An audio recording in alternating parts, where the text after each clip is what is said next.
समय निकाले भक्ति से 100 रुपये का पुरस्कार हो। नमस्कार हो।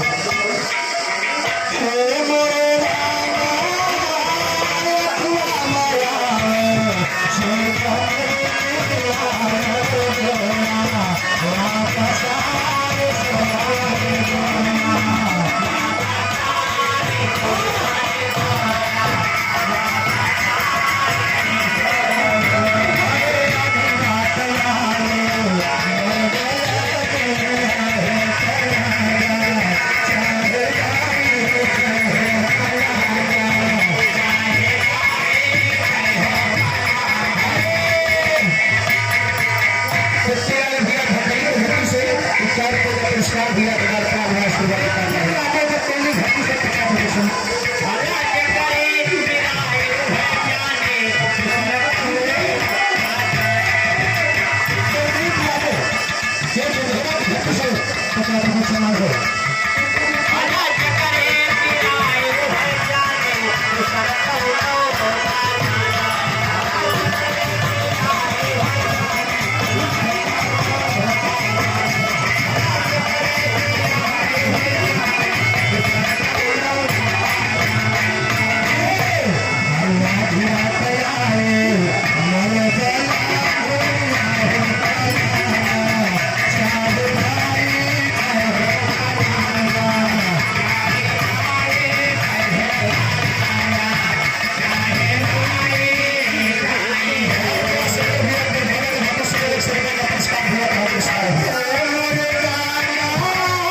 कैसे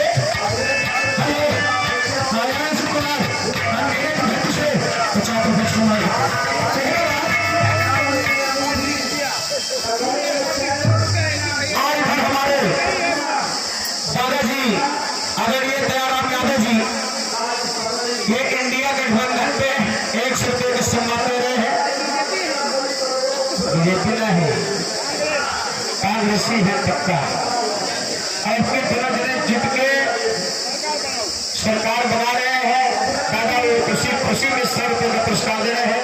बार बार प्रणाम है आशीर्वाद दिया कि काल क्लियर हो जाए कनक बेमानी न हो पाए तब ना तो ये बक्सवा गायब कर देती है बक्सवा बदल लेती जाए।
Yeah.